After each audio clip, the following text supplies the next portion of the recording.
에베소서 말씀 나누고 있습니다. 에베소서 말씀인데 좀 특이한 부분이죠. 사실은 좀 특별한 그런 말씀입니다. 가정에 관한 것이고 가정이라고 하는 가장 작은 교회에 관한 말씀이기 때문에 흐름은 바로 교회에 관한 하나님의 말씀의 흐름 속에 있어요. 예수님께서 이 땅에 오셔서 하신 일의 내용은 무엇일까요? 많은 일을 하셨죠.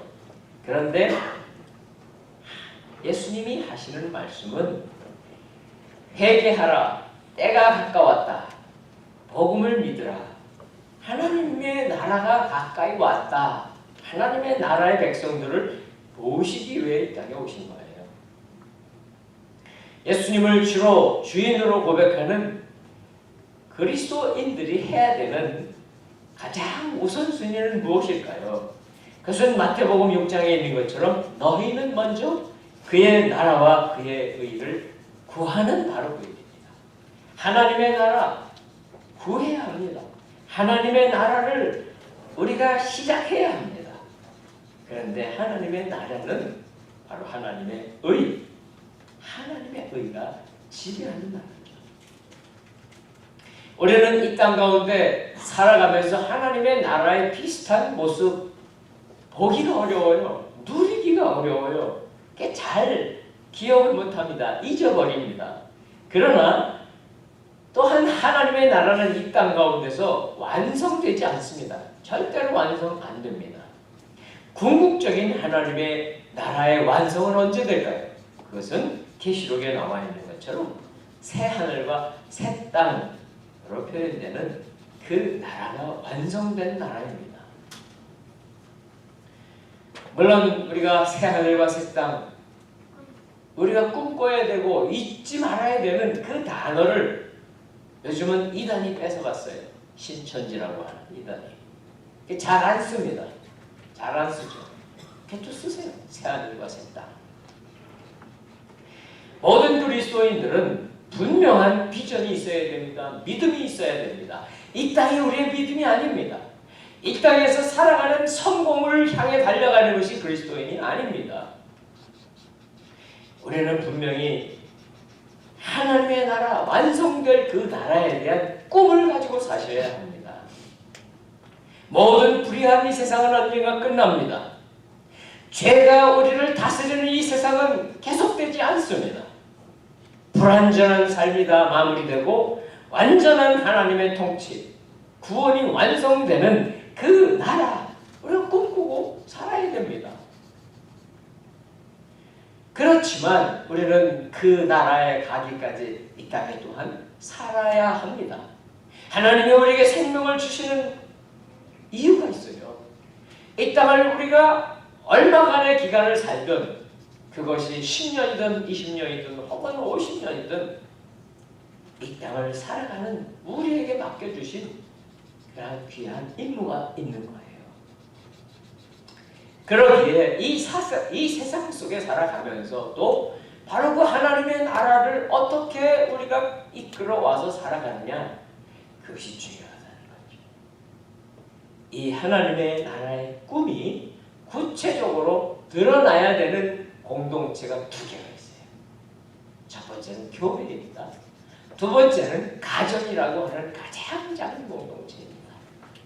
그래서 오늘 이야기는 주로 이 가정이라고 하는 가장 작은 공동체, 가장 작은 교회에 대한 말씀이에요. 우리는 교회를 생각하면 조금 씁쓸한 그런 마음이 들 때가 있어요. 왜냐하면 신앙생활을 하면서 교회를 다니면서 마음에 어려움과 아픔이 있었던 경험이 꽤 많이 있습니다. 이 세상에 있는 교회들은 완성된 것 아닙니다. 불완전합니다.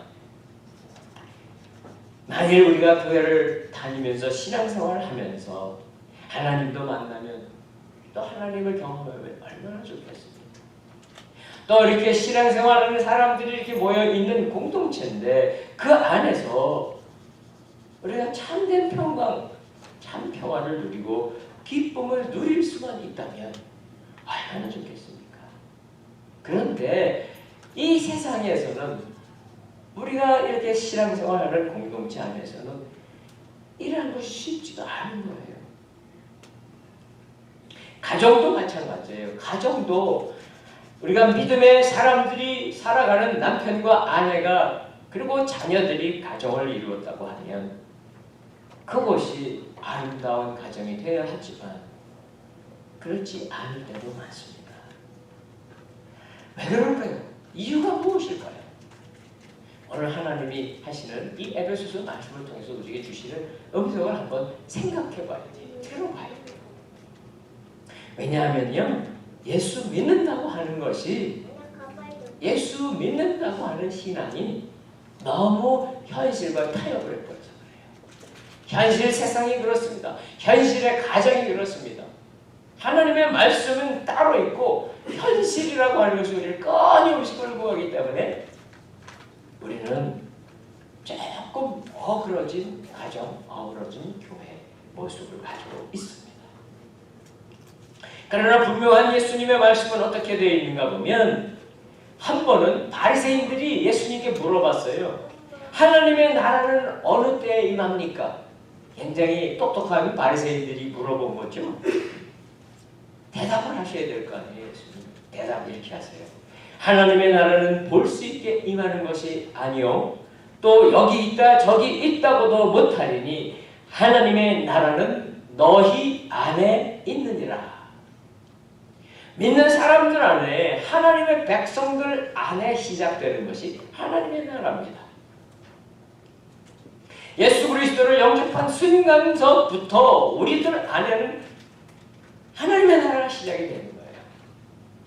그러기에 우리의 사는 모습이 초막에 살지라도 상관없습니다. 궁궐에 사는 사람이라도 상관없습니다. 그것이 중요한 것이 아닙니다. 바로 예수 그리스도를 모시는 것이 그 어디나 하늘나라라고 우리는 찬송하고 그렇게 살아야 되는 거예요.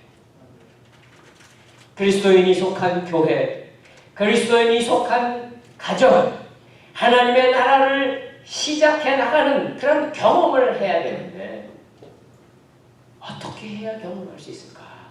그게 오늘 말씀의 핵심이에요. 자, 우리 한번 같이 읽습니다. 21절입니다. 21절 시작. 그리스도를 경외함으로 서로 복종하십시오. 매우 간단한 한 문장입니다. 그러나 다소 거부감도 있고 합니다. 요즘 우리 시대 사람들에게 쉽지 않습니다. 머리로는 알죠. 그러나 우리는 체질적으로 거부합니다. 누구에게 복종하라는 말입니까? 세상에 복종하는 사람들은 있습니다. 우리가 세상 사람들 가운데 누구에게 복종하는가 하면 힘 있는 사람에게 복종합니다. 그렇죠? 우리가 조금 약하면 강한 자에게 복종합니다. 회사에 가면 그렇죠. 직장에 가면 꼼짝 못하고 복종합니다. 복종 안 하면 어떻게 직장 생활을 합니까? 우리가 어떤 조직체에 들어가면 복종해야지 그 조직체 일원으로 살아갈 수 있습니다. 꼭 직장이 아니더라도 이 세상에 있는 수많은 문화들 속에는 힘 있는 사람, 돈 있는 사람이나 지위가 있는 사람이나 학력이 있는 사람이 나머지 약한 사람들을 지배하려고 하고 그리고 더 좋은 자리를 차지하게 되어 있습니다. 그렇게 보입니다. 그런데 어떻게 될까요? 힘센 자라고 하더라도 반드시 언제인가는 자기보다 힘센 자를 만나게 되어 있습니다. 그리고 자기가 그동안에 억누르고 빼앗았던 것과 똑같은 방식으로 다시 빼앗기게 된다는 거예요. 세상은 그런 법칙이 있습니다. 강한 자가 약한 자를 지배하는 법칙이 있는 것입니다. 그러나 하나님의 백성이 이 땅을 살아가는 원리는 무엇일까요? 오늘 21절에 바로 그 하나님의 백성이 살아가는 원리예요. 그리스도를 경외함으로 서로 복종하십시오. 이것은 피차간에 서로 간에 당신이 나보다 높고 당신이 나보다 힘있고 하는 것을 재는 것 아닙니다. 오히려 연약한 자라고 할지라도 피차간에 다른 사람을 예수님을 대하듯이 주님을 대하듯이 공손하게 예의 바르게 대하는 것입니다.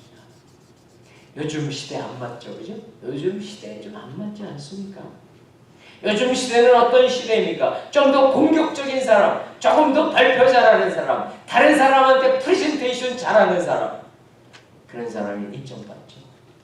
잘 대접받죠. 근데 어떻게 이렇게 이거 안 맞잖아요. 어떻게 이렇게 살라고요? 세상에서 인정받는 사람은 다 그런 사람들이에요. 자기 PR 잘하는 사람, 자기가 아는 것보다 더 많이 아는 것처럼 잘 발표하는 사람.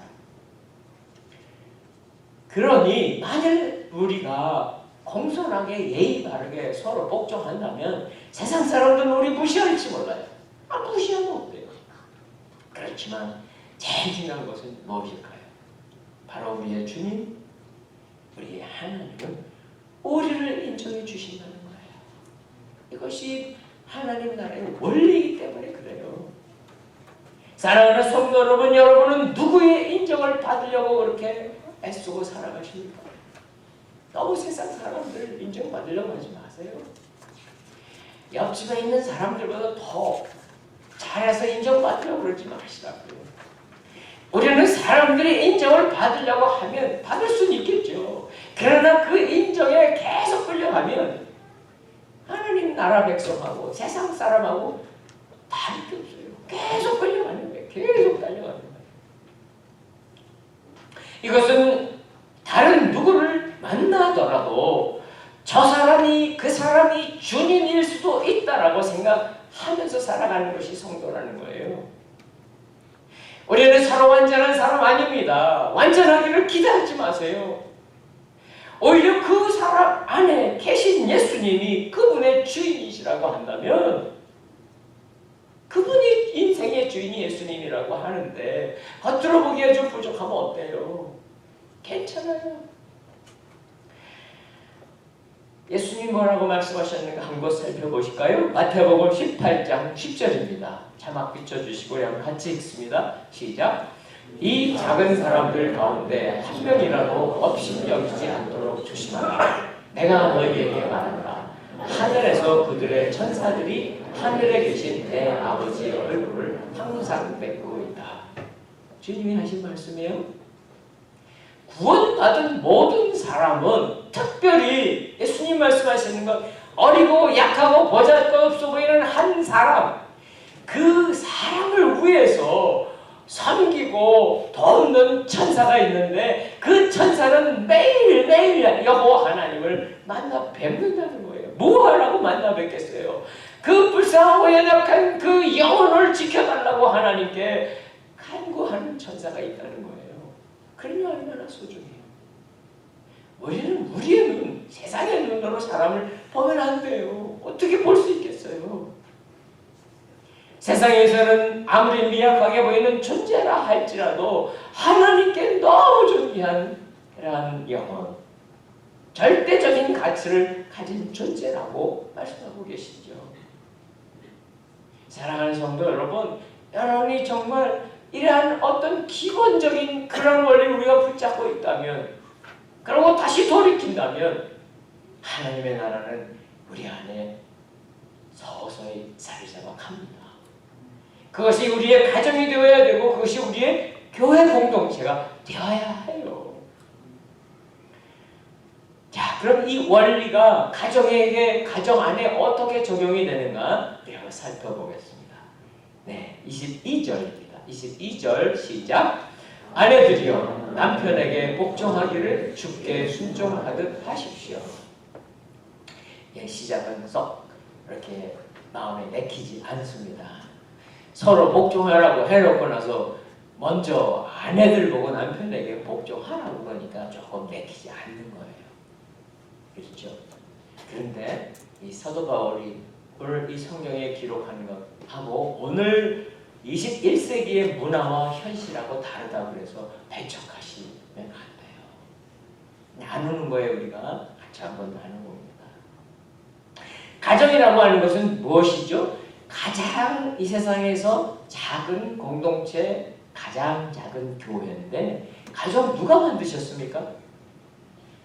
세상 사람들은 다 자기들이 만들었다고 생각하죠. 자기들이 배우자를 고르죠. 택하죠. 그리고 결혼해서 가정을 이루니까 자기들이 만들었다고 생각합니다. 그러나 하나님의 말씀을 우리가 붙잡고 보면은 하나님이 직접 만드신 인류 최초의 공동체가 가정이에요. 한 남편과 한 아내로 이루어집니다. 그런데 세상의 모습은 어떻습니까? 세상 사람들은요, 그 작은 가정이라고 하는 공동체 안에서도 서로 주도권을 잡으려고 다투고 갈등합니다. 현실입니다. 처음에 남편과 아내가 만나서 시작할 때는 서로 사랑으로 만납니다. 그것은 세상 사람이나 성도나 다 똑같습니다. 사랑하니까 서로 가정을 이루게 됐지요. 그러나 시간이 흘러갑니다. 세상적인 사랑, 육신적인 사랑의 유효기간이 얼마나 될까요? 사람마다 물론 달라요. 유효기간 길지 않습니다. 길어봐야 2, 3년, 짧으면 한 달, 아니 그보다 더 짧은 사람도 있습니다. 어떻게 하냐고요? 결혼해가지고 얼마 후에 이혼하는 사람들 이야기 듣습니다. 왜 그럴까요? 사랑이 식어서. 그 작은 가정이라고 하는 공동체 안에 주도권을 잡으면 또 뭐 그렇게 대단하겠습니까? 근데 참 치열한 거예요. 이 주도권 싸움이라고 하는 거예요. 그리고 또 이어서 무엇이 나오는지 아세요? 당신이 이만큼 해주면 나도 이만큼 해주겠다. give and take가 끊임없이 벌어지는 것이 가정이라고 하는 작은 공동체, 작은 교회입니다. 물론 우리는 남편과 아내 사실 많이 다릅니다. 어느 가정, 어느 부부이고 비슷한 사람은 없습니다. 절대로 99% 없습니다. 왜냐고요? 여러분들이 비슷한 사람에게 끌려서 결혼하는 일은 거의 없습니다. 반드시 일어나지 않습니다. 여러분이 만약 비슷한 사람하고 뭐 클럽 활동을 하든 취미 활동을 할 수는 있어요. 그러나 그 사람하고 결혼은 안 합니다. 왜냐고요? 안 끌려요. 우리의 사랑의 마음으로 절대 끌리지 않습니다. 하나님 그렇게 만들어 주신 건데, 그런데 문제는 그 다음인 거예요. 좋아서 사랑해서 살기 시작했는데 살고 보면 다른 게 계속 부딪히는 거예요. 뭐 성격이 다르고 이해하는 게 다르고 관점이 다르고 다 달라요. 그럴 수밖에 없어요. 그렇기 때문에 우리가 인간적인 마음만 가지고 이기심만 갖게 되면은요, 세상에 그렇게 취약한 공동체가 없어요. 가정이라고 하는 공동체는 정말 취약해. 유리그릇 같은 공동체예요. 톡 치면 깨지는 공동체. 참 어렵습니다. 우리는 살아가면서 뭐 남편이나 아내나 사실 왜 다른지 아세요? 그 왜 다른가에 대해서 이해하고 받아들이셔야 돼요. 우리 삶에 특히 한국 사람 문화 속에, 아니 미국 사람들도 비슷할 것입니다. 사실은 우리가 살아온 가정, 남편이 살아온 가정의 문화와 아내가 살아왔던 가정의 문화가 다르기 때문에 그런 거예요. 대부분은 거기서부터 충돌하는 거예요. 살아보세요. 오래 살아보세요. 살아봐도 30년 살고 저도 40년 넘어 살고 있는데 결국은 어디서 부딪히는가? 가정의 문화가 달랐다는 거에서 자꾸 부딪히게 돼 있습니다. 이해하면 돼요. 우리는 가정 안에 뭐 특히 그죠? 우리 아내는 시집 오면 이렇게 남편과 같이 주로 시집에 지배권 안에 들어가잖아요. 왜 시집살이가 어려운 줄 아세요? 사실은 친정의 문화와 시댁의 문화가 다르기 때문에 그래요. 따지고 보면 거기서부터 일어나는 거예요. 그럼 남편들은 왜 그런 거 안 당해요? 물론 남편들은 이렇게 친정으로 뭐 대일사회에 들어간다든지 비슷한 경우가 있잖아요. 간혹 있어요. 그럼 똑같이 당합니다. 다른 게 아니에요. 어차피 우리는 어느 가정에 태어나서 그 문화를 우리 몸에 밴 거예요. 안 지워져요. 아내는 그 문화를 가지고 온 거고 남편은 그 문화를 가지고 있는 거면 받아들이고 이해하고 그러는 것밖에 없잖아요. 네, 너무 시집에 대해서, 시댁에 대해서 너무 힘들어하지 마세요. 문화가 다르구나. 받아들여야 됩니다. 자, 그러면은 이 가정에 남자와 여자가 있는데 하나님이 누구를 먼저 만드셨을까요?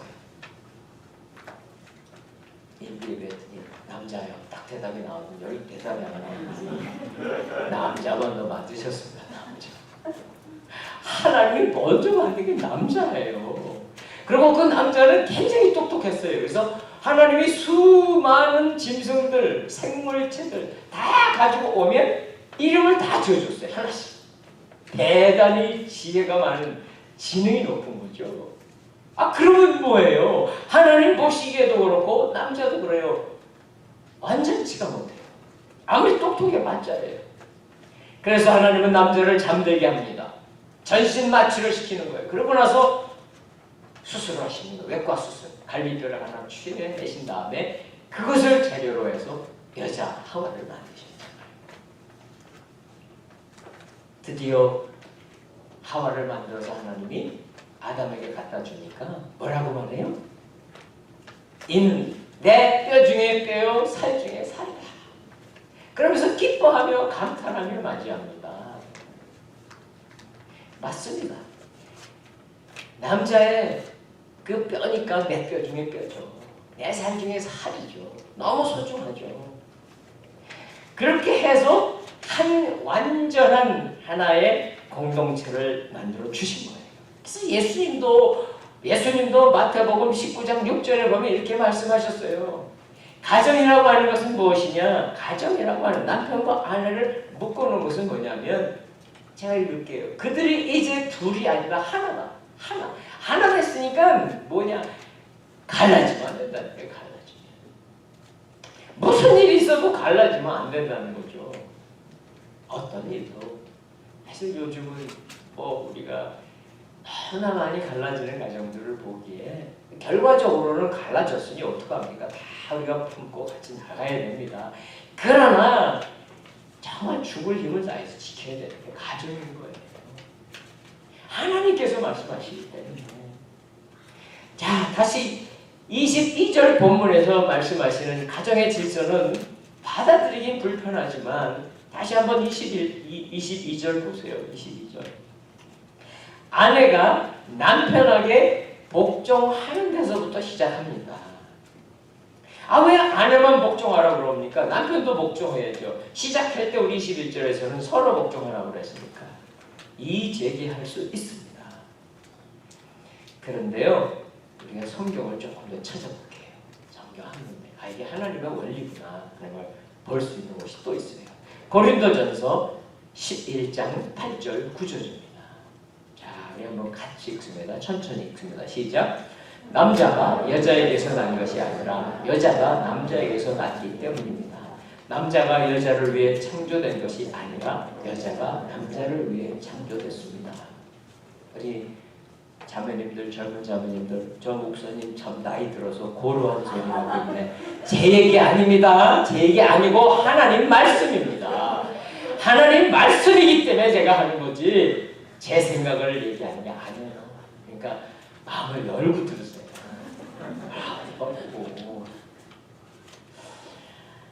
하나님의 원리를 우리가 무시하기 때문에 가정의 공동체가 어려워지는 거예요. 물론 그렇다고 해서 자 보세요. 아담에게 필요한 것이 돕는 배필입니다. 그렇죠? 돕는 배필. 그래서 돕는 배필 에제르라고 하는 돕는 배필이 하와였잖아요. 그게 돕기 위해서 만들어진 거죠. 그렇다고 해서 하나님이 여자를 만드실 때에 남자보다 열등하게 만드신 건 절대 아닙니다. 지능 똑같습니다. 요즘은 우리 여학생들 지능이 더 좋잖아요. 결코 차이 없습니다. 더군다나 남자의 중심에 있는 뼈, 그것을 재료로 만들었으니까 원래 남자의 재료는 흙이에요. 흙. 땅에 밟히는 흙이 재료였지만 여자의 재료는 더 좋은 재료예요. 그렇기 때문에 여자들은 더 아름다운 모습을 갖고 있고요. 더 감성도 풍부합니다. 그리고 동정심도 많고요. 인내심도 많습니다. 그래서 엄마의 역할을 할 수 있는 거잖아요. 그런데 주님 말씀하시는 거예요. 주께 순종하듯이 남편께 복종하라는 거. 우리 남자들은 속으로 기분 좋아하겠죠. 조금 있으면 여러분들이 어떤 일을 해야 되는지 아시면 그렇게 좋아하지 않을 거예요. 자, 우리 사랑하는 아내들 보세요. 어떻게 이게 힘든 거예요? 정말 힘든 거예요. 예수님께 순종하듯이 남편에게 순종한다는 게 이게 그냥은 안 되기 때문에 그래요. 너무 힘든 거예요. 아내는 남편을 인정해주고 남편을 완성시켜가는 가장 중요한 역할을 하고 있는 거예요. 사실 남자는 남편은 아내 없이는 아무것도 할 수 없어요. 물론 뭐 그렇다고 독신으로 사는 남자들은 아무것도 할 수 없다. 그런 뜻은 아니에요. 그러나 가정을 이루셨습니까? 그렇다면 아내가 없이는 아무것도 할 수 없다는 것을 빨리 아셔야 됩니다.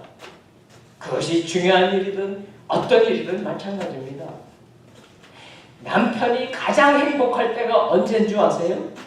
그리고 남편이 가장 자신 있어 할 때가 언제인 줄 아세요? 세상 사람들이 칭찬해주고 세상 사람들이 직장에 나갔으니까 인정해줄 때입니까? 아니에요. 아셔야 돼요, 아내들은. 아내가 칭찬하고 아내가 인정해줄 때 그때가 남편은 가장 용기가 커집니다. 아내 한 사람의 칭찬이죠. 아내 한 사람의 인정이 세상 사람들 100명, 1000명의 칭찬과 인정보다 더 크다는 거예요.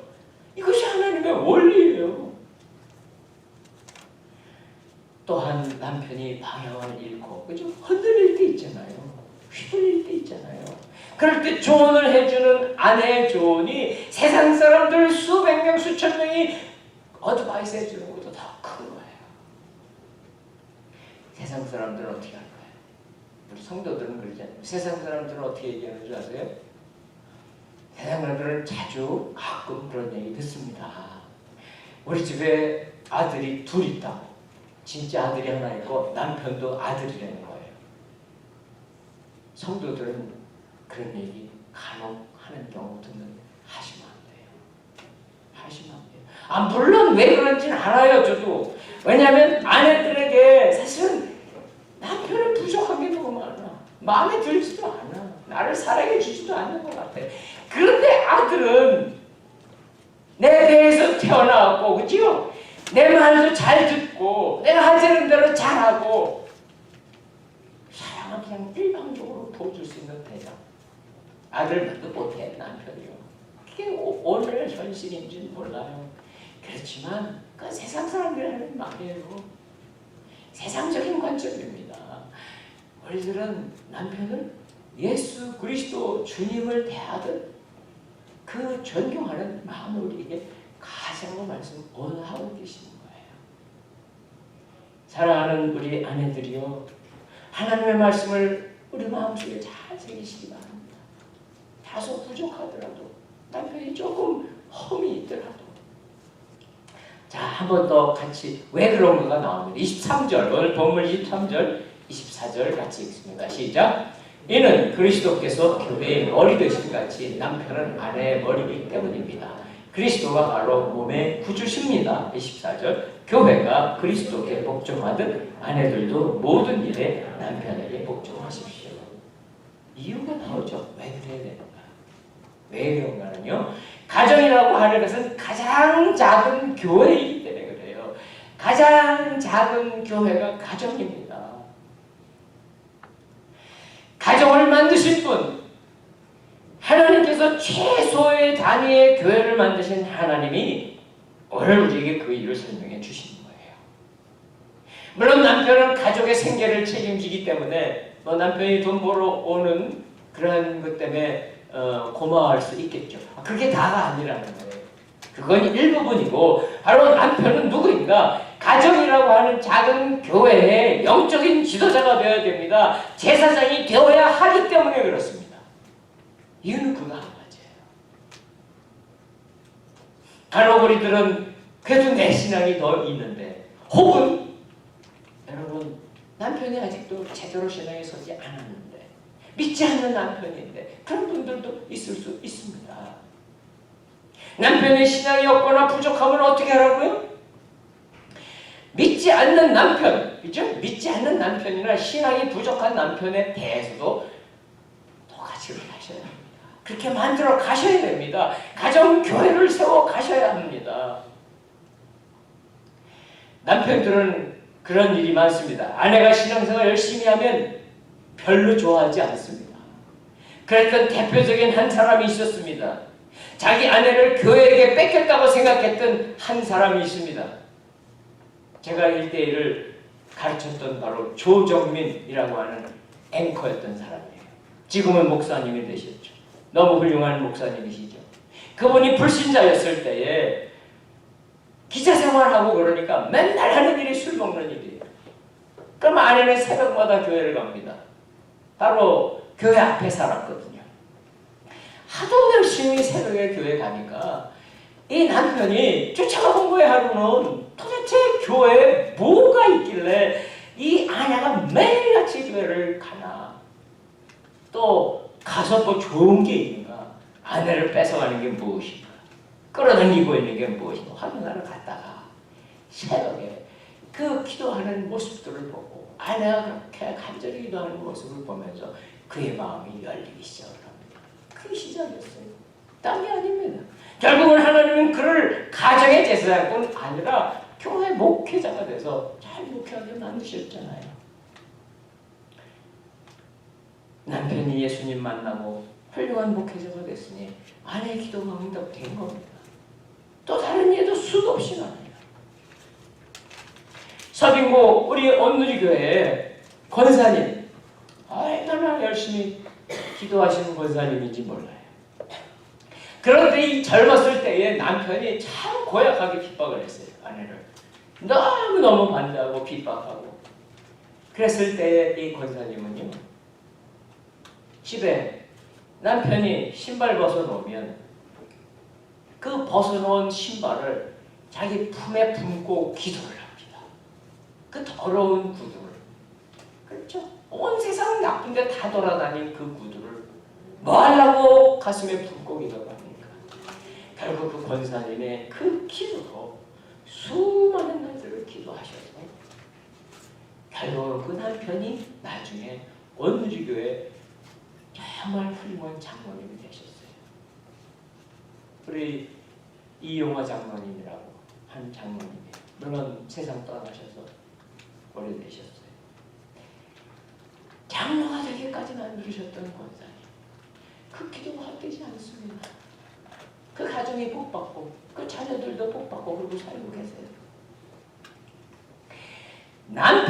물론 남편이 역할을 제대로 잘 못할 때도 있어요. 하나님의 창조 질서를 깨뜨릴 때가 있습니다. 그렇다면 남편은 자격을 상실하는 거죠. 예를 들어서 남편이 불륜에 빠지거나 도박이나 중독에 빠져서 가정을 돌볼 능력이 없는 때도 있습니다. 그럼 이미 가정의 머리로서의 자격은 상실한 거죠. 때로는 같이 신앙생활하는데 남편이 죄를 짓고자 하는 의도를 보일 때 아내는 그 말에 따라가면 안 됩니다. 아무리 그것이 세상적으로 옳은 것이고 세상적으로 성공하는 일이라도 남편이 분명히 잘못 가는 길을 가고 있다. 그러면 꽉 붙잡아야죠. 만일 그 말에 따라간다면 예수님 말씀 부인하는 거예요. 죄를 짓자는 남편이 있다 할지라도 그건 따르면 안 돼요. 복종하면 안 돼요.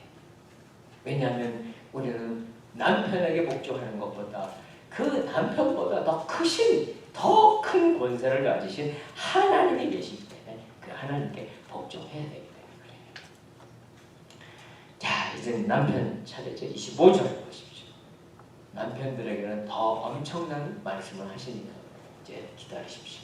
25절 같이 읽습니다. 시작.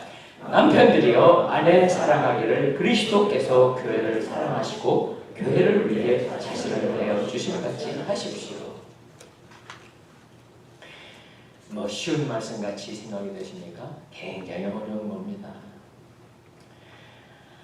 질서상, 그렇죠? 하나님의 창조의 질서상 아내가 남편에게 예수님께 복종하듯 복종하라는 것이 먼저 나왔지만 뒤에 책임은 더 큽니다. 더 납중합니다.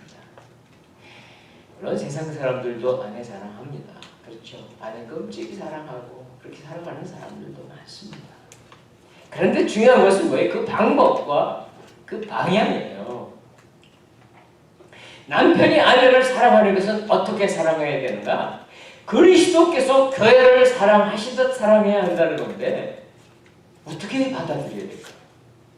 이것은 부부의 사랑이 세상 사람들의 인간적인 사랑, 육신적인 사랑, 조건의 기브앤테이크의 사랑 아니라는 거예요. 그거보다 더 뛰어넘는 사랑이라는 거예요.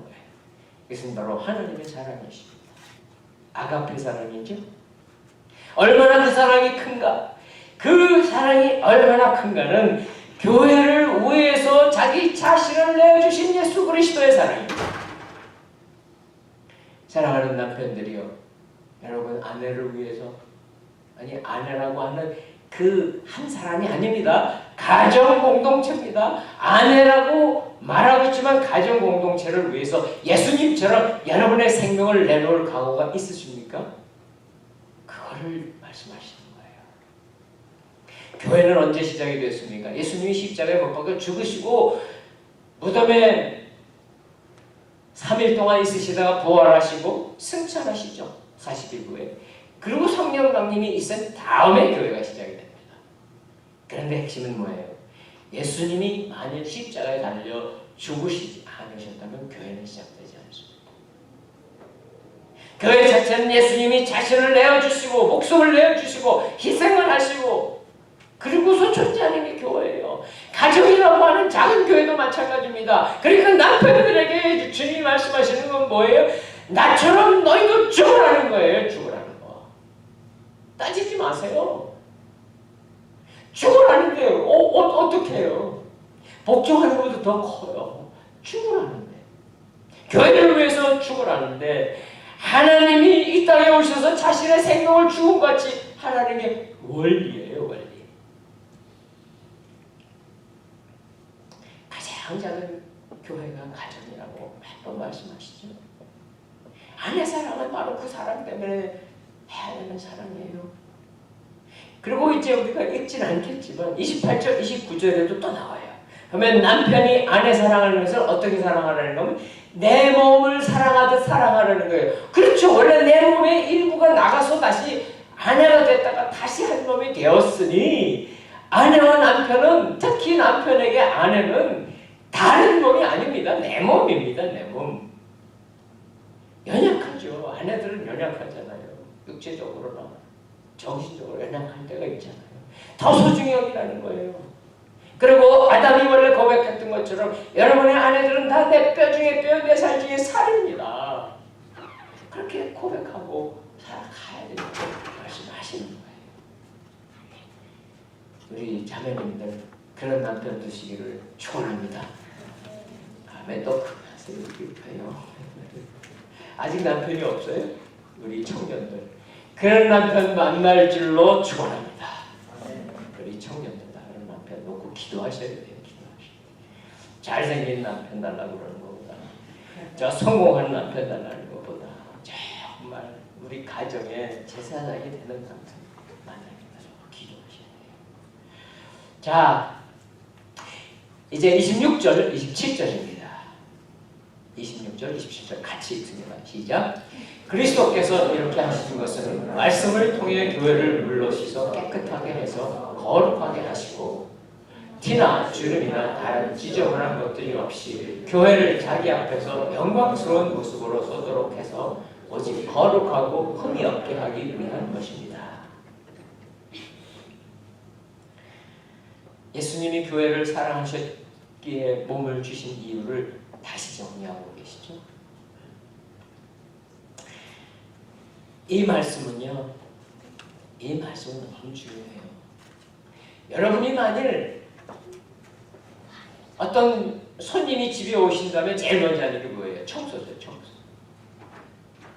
귀찮아도 집안 정리 깨끗하게 해야죠. 우리가 공동체를 이루어서 같이 이렇게 교회를 이룹니다. 자, 교회 이 건물은 물론 아닌데 여러분 만일에 이 교회가 청소도 안 돼 있어. 오늘 주일 아침인데 어저께 우리 깨끗하게 청소해놨거든요. 청소하는 사람이 물러나서 해주죠.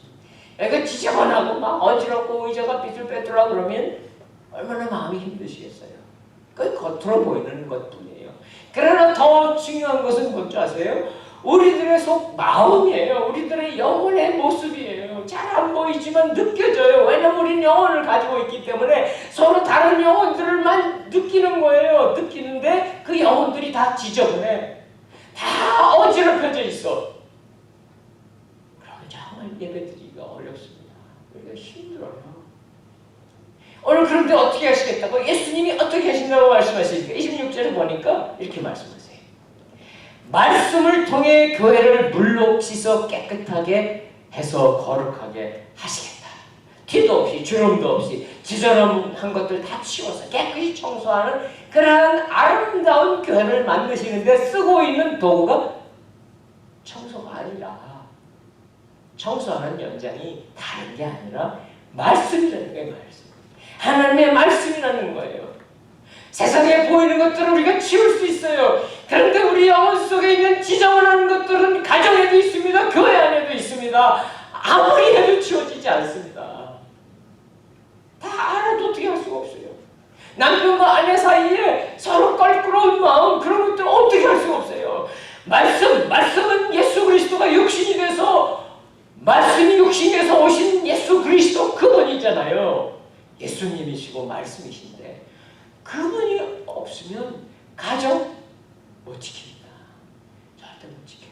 교회 절대 못 지킵니다. 다른 거 절대 지켜지지 않습니다. 똑같이 세상 사람들 같이 하면 깨지고 맙니다. 교회도 깨지는 거예요. 가정도 깨지는 거예요. 그런데요, 하나님은 절대 교회 버리지 않으십니다. 하나님의 열심 때문에 절대 버리지 않으세요.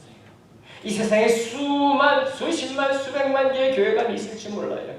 그러나 그 샌디에고에 있는 어떤 교회, 그 교회는 문을 닫을 수도 있어요. 그러나 하나님의 교회는 예수 그리스도가 머리 되신 교회는 이 땅의 역사가 끝나는 날까지 반드시 살아있고 반드시 하나님의 그 완성된 하나님의 나라로 다 인도해 주실 거예요.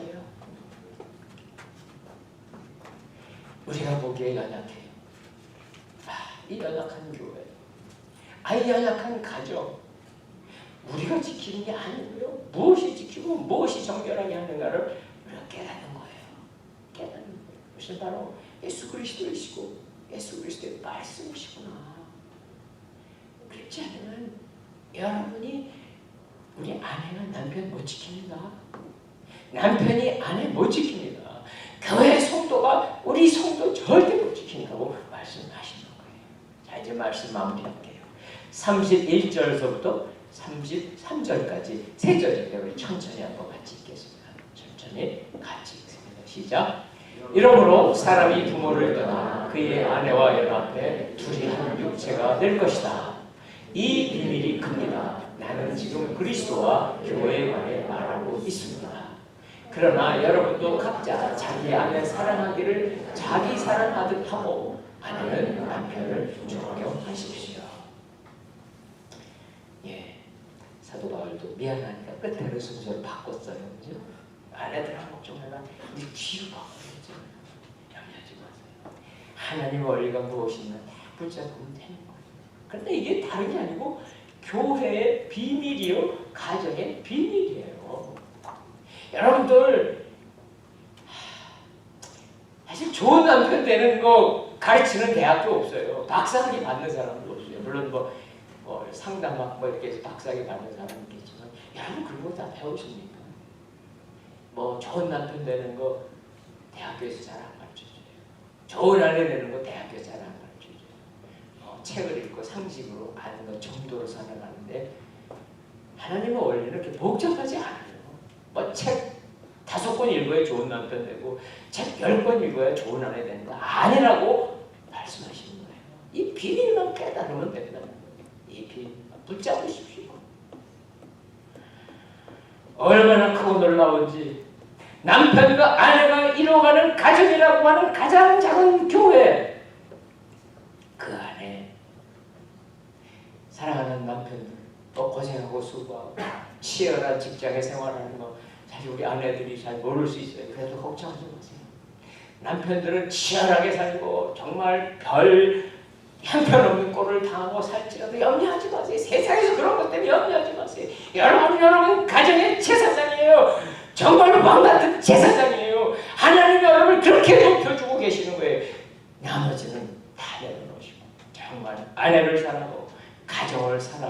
위해서 여러분 한 몸을 즐기세요. 드리세요. 아내를 정말 내 몸같이 사랑하세요. 이 원리 붙잡으세요. 아내들 똑같은 오늘 말씀 붙잡으셔요. 여러분 남편들을 존경하셔야 돼요. 남편에게 복종하셔야 돼요. 무슨 일이든지. 물론 그렇다고 해서 잔소리하지 말라는 거 아니고요. 하세요. 잔소리. 바가지도 걸으세요. 하세요. 그런 건 괜찮아요. 그러나 진짜 여러분이 남편의 그 주어진 역할 받아들이시고 존경하세요. 칭찬할 만한 것 있어서가 아니라 제사장이니까 제사장 만들어야 되니까 여러분 그렇게 해주시면 바뀔 거예요. 남편이 바뀔 거예요. 지금 모습은 부족해도 결국은 하나님 앞에 그렇게 세워질 거예요. 사랑하는 성도 여러분, 남편 여러분, 아내 여러분, 정말 하나님께서 만들어주신 이 아름다운 비밀을 붙잡으시고 하나님이 축복하시는 하나님의 놀라운 축복의 가정으로 만들어 가시고 그렇게 만들어 가실 수 있음을 믿으시기를 주님의 이름으로 축원합니다.